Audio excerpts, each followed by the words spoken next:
This video is part 3 of 3, where I'm going to show you how I created this beautiful 22 balloon bouquet, as well as how I arranged this happy birthday balloons. In part 2, I showed you how I created this beautiful balloon wall art. And in part 1, I showed you how I got these balloons to float without using any helium.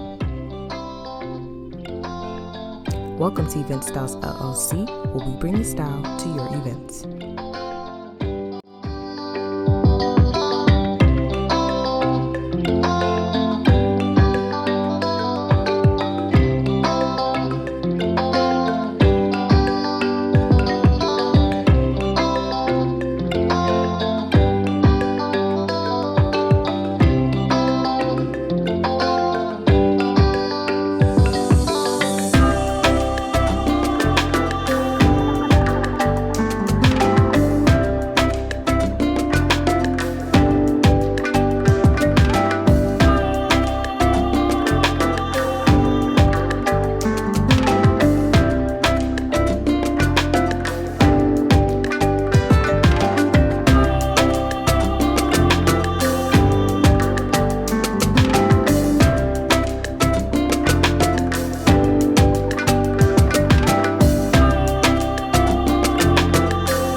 And just like that, my friends, it is done.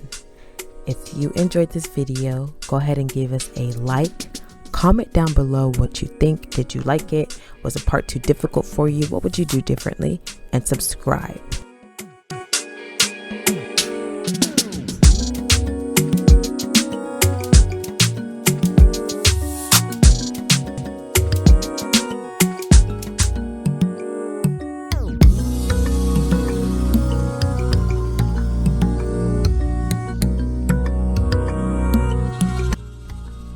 Thank you for watching this video. Be sure to stay connected with us by following us on our other social media platforms, and we'll see you in the next video.